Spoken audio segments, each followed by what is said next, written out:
পাঁচটা খুঁটি কিবা আমারে দিগায়, ভুলি নাই কথাই আমার মনে পড়ে, তাহার কথার জবাব দিব দিবে ধীরে ধীরে।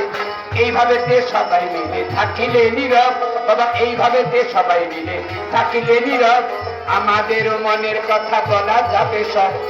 আর যদি হাত তুলিয়া চান গো একটু দোয়া, আপনাদের দোয়া পেলে হবে রে গান গাওয়া। সবাই মিলে এইভাবে তে থাকিলে নীরব, আমাদেরও মনের প্রশ্ন বলা যাবে সব। ওঠা বসা কইরা কেহ করলে গন্ডগোল, আমাদের গোবিন্দের মাঝে হইতে পারে ভুল। এইভাবে তে কথা বলে না রাজা সরে, ভুলি নাই কথায় আমার মনে পড়ে আছে। পাঁচটি স্তম্ভ, সেই পাঁচটি স্তম্ভ কি কি? নামাজ, রোজা, হজ, যাকাত, কালেমা।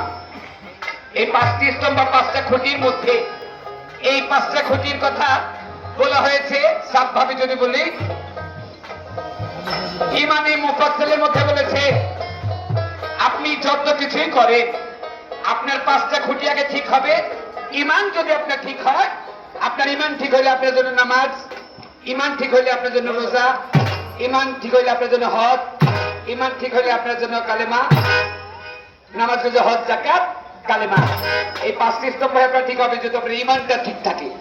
আর ইমানটা বসে থাকে পাঁচটা খুঁটির উপর। কি কি পাঁচটি খুঁটি? হচ্ছে এক নম্বর খুঁটি হচ্ছে আমার আল্লাহর উপর ইমান আনতে হবে। আপনি যদি মুসলমান হইতে হয় সর্বপ্রথম আল্লাহর প্রতি ইমান আনতে হবে।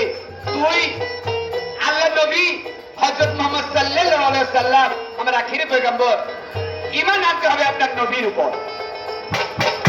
তিন নাম্বার আল্লাহর প্রতি, আল্লাহ নবীর প্রতি। তিন নাম্বার আল্লাহর যে আসমানি কিতাব আল কোরআন, ইমান আনতে হবে আপনার কোরআনের উপর। ইমান আনতে হবে আপনার কিয়ামতের উপর। ইমান আনতে হবে আপনার আখিরাতের উপর।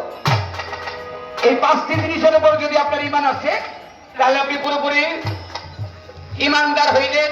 আর যে ব্যক্তি পাঁচটা খুঁটি আল্লাহর প্রতি, রাসূলের প্রতি, কিতাবের প্রতি,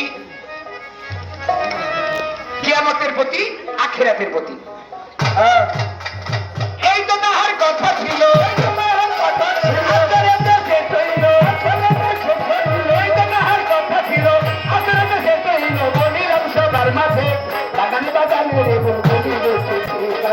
বাগানে বাগানে রে বল বলি বসে